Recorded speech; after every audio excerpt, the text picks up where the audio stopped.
Hey everyone, welcome back to another video. Today we are at 144 subscribers, so we went up considerably from yesterday. And make sure to check out a lot of my other videos as well. I did put time into them. And additionally, if you really wanted to help out the channel, I have started a Discord server as well. The link will be in the description box below. But please make sure to join. It would really be appreciated and would help out my channel considerably. But moving into the topic of today's video, it is going to be my 2020 presidential prediction. And at this point, I filled out all of the safe states for Joe Biden as well as the safe states for Donald Trump. At this point, you may be wondering yourself why I left certain states not safe for Donald Trump. The reason being is that he is going into this election as the underdog, the clear underdog. And a lot of states such as Mississippi, South Carolina, some of these states that traditionally should be much more safe for Donald Trump have become closer. And in terms of polling, and yes, polling has been inaccurate. States like South Carolina and Mississippi seem to be more towards the likely end for Donald Trump, in the same way that a state like a Colorado or a New Mexico would be likely for Joe Biden. So at this point, I'm going to be filling out Donald Trump's likely states. These are not too surprising.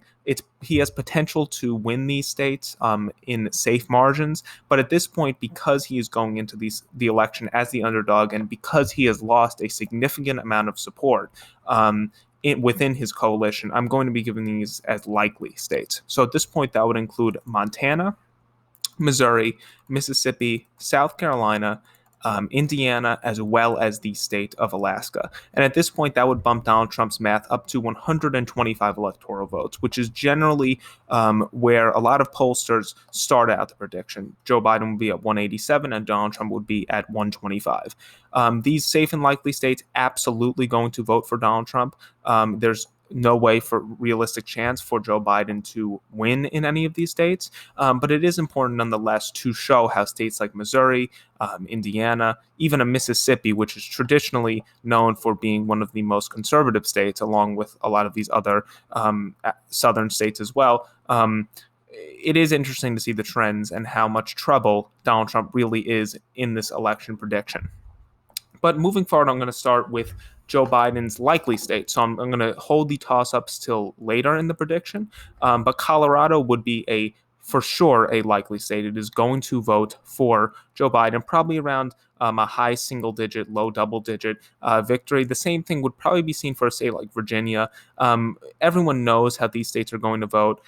Traditionally, more blue states over the past decades, they've been following similar trends. Virginia potentially could be a safe margin for Joe Biden, but just accounting for the possibility of the shy Trump voter in a lot of these rural areas in Virginia, Joe Biden's really the right type of candidate to win in a state like Virginia. But it is important to note that this will probably be more of a 10-point victory for Joe Biden, which is still very good, but it's not enough to characterize it as safe for the Vice President Joe Biden. As well as at this point, Joe Biden has Maine at large as likely, and I forgot to characterize Maine's first district as safe. So Joe Biden would actually start out with 188 electoral votes. At this point, Maine at large, one of those congressional districts that went to Hillary Clinton, and by a narrow margin. However, Joe Biden will likely overperform because his favorable rating is much, much higher. He's actually liked more than people dislike him versus Hillary Clinton, where she had a considerable gap between the number of people who liked her and the number of people who disliked her, and she was heavily, heavily unfavorable in a lot of these northeastern states, such as New Hampshire and Maine. I'm going to be giving that as likely Maine at large for Joe Biden, which will bump him up to 212 electoral votes. So at this point, I think I've covered all the likely states for Joe Biden. The reason why states like Minnesota, Nevada are not likely is because Donald Trump has been showing to improve slightly in some of these states. At this point, at least for Joe Biden, I'm giving Nevada as well as Minnesota as leans to the candidate. He's definitely going to win here. Hillary Clinton managed to win here. He'll probably win by around 4 to 5% in these states. He has had a consistent polling lead, just like he has in a lot of these other Rust Belt states, Joe Biden. I'm going to be giving those as lean because of the possibility of Trump running more competitive like he did. Virginia and Colorado were not really too close in 2016, despite Donald Trump flipping a number of very, very important states in the Rust Belt as well as in the South. So given that Donald Trump almost claimed victories in a state like Minnesota, which traditionally votes much more liberal and was not competitive for many, many decades, seeing the fact that he might be more competitive here, I'm just going to be giving that as a lean. The same thing with Nevada. Now, moving into Donald Trump's lean states. At this point, I believe that Donald Trump has a lean state as well as a lean district. Texas, very big prize, will be leaning to Donald Trump as well as Maine's first district. And I think this is a pattern that we're going to be seeing in a lot of other states, is that Donald Trump lost a considerable amount of support. And polling has been relatively close here, actually. Trump is up on average by around 2 points, and it's really one of the only swing states, quote unquote swing states, that Donald Trump has been consistently leading in terms of the polls. And yes, he might outperform the polls and win here by a likely margin. But at this point, it's more probable that Donald Trump wins by around 4 to 5% here. Joe Biden will definitely come close. The voting in Houston, as well as a lot of these other major cities, will make a difference. However, and this is a big but, is that the decision of the governor to put one mail-in voting ballot box in every county, not only is that, again, discriminating against Democratic voters and trying to suppress the Democratic vote, which is a separate issue, but that's definitely going to help Donald Trump in a state that has been moving much more progressive over the past few decades. And just seeing trends, Mitt Romney won here by around 15 points.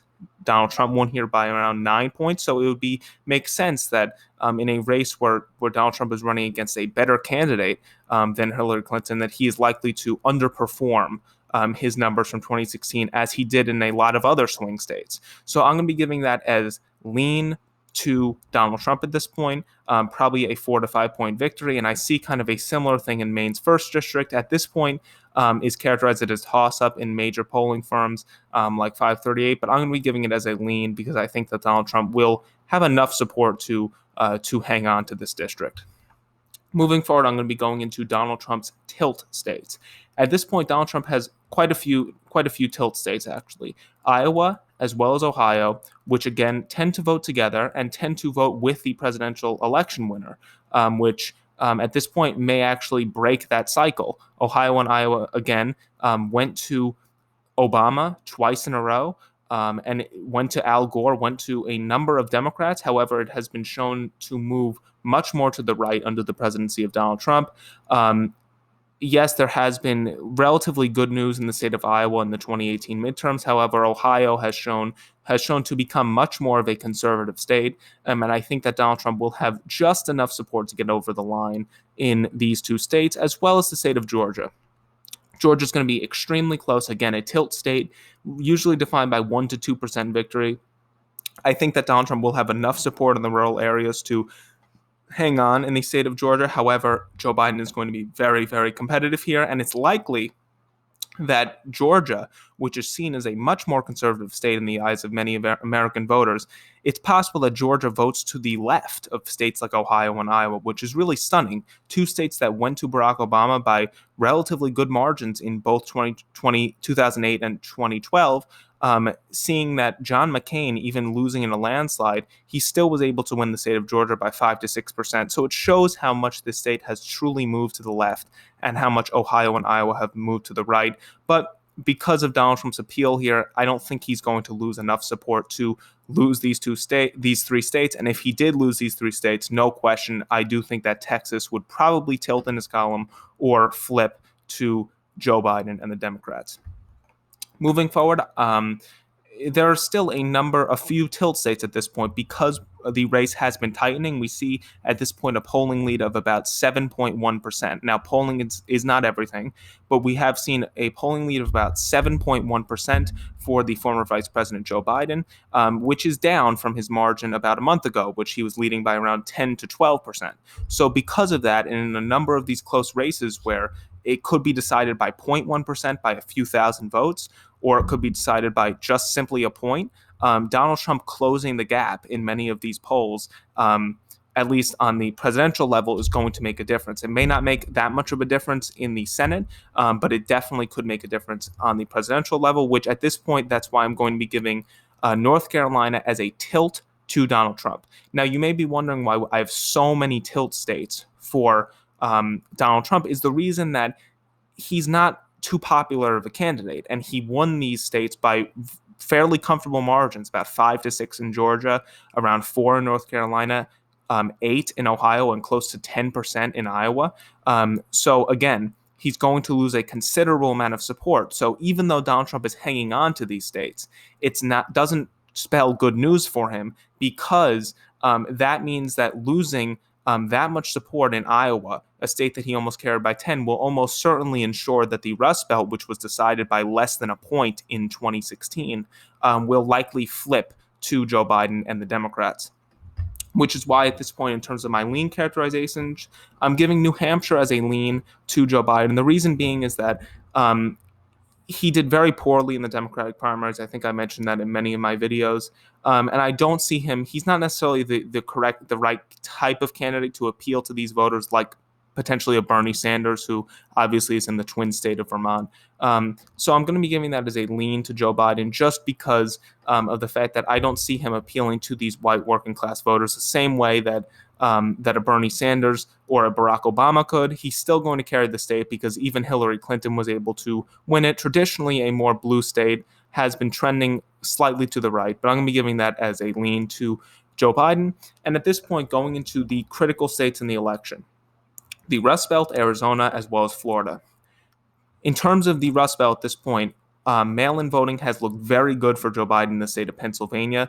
The Republicans, frankly, are getting blown out in mail-in voting, nearly 66% for the Democrats and 25% for the Republicans at this point among registered voters. So that's really a landslide in terms of mail-in voting for the Democrats in this state. Donald Trump likely to underperform in the West, where he is much more popular, likely to lose the suburbs by much bigger margins. Bucks County, Philadelphia County will likely have more turnout for Joe Biden. I'm giving this as a lean, pretty comfortable leaning around 4 to 5% for Joe Biden. I think he's going to do plenty to win this state. He's been campaigning very hard here, and granted, Donald Trump has as well. However, I think that the Trump campaign has accepted that they will likely lose the state of Pennsylvania, and with Pennsylvania will join Michigan. At this point, Michigan is going to be a lean, potentially a likely state. Polling has been very, very good here. And take into account that these 3 states, Wisconsin, Michigan, Pennsylvania, Donald Trump has not once led in these states the entire presidential cycle, even before the Democratic candidate was chosen, which happened to be Joe Biden. So really, in states like Michigan and Pennsylvania, Joe Biden doesn't have to do much to get over the line here. Donald Trump won by around 0.2% in Michigan, 0.7% in Wisconsin, and 0.7% in Pennsylvania as well. So there's not much for Joe Biden to have to do to win over a few voters. He only needs to win in about 44,000 votes in Pennsylvania, 10,000 votes in Michigan, and around 20 to 30,000 in Wisconsin. So really, the math isn't that difficult for Joe Biden to win these states. And really, for that reason, I'm also going to be giving Wisconsin as a tilt state. At this point, it could be a lean. I'm going to leave it as a tilt because I think that this was Donald Trump's largest margin of victory, and polls, as we see natural tightening in the race going into Election Day, Donald Trump is likely to do better here than in a state like Pennsylvania or a Michigan. However, we have 2 states left in the district.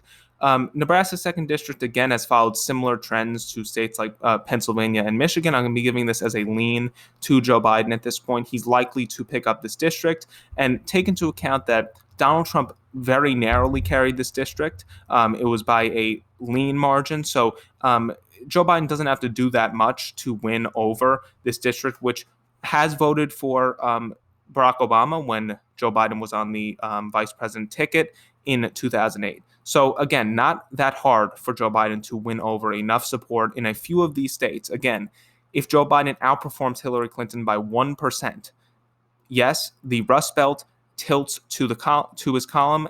Arizona goes lean for Trump, and Florida goes tilt for Trump as well. So again, not very hard for Joe Biden to flip over a few voters, just 100 or so thousand votes collectively in the Rust Belt.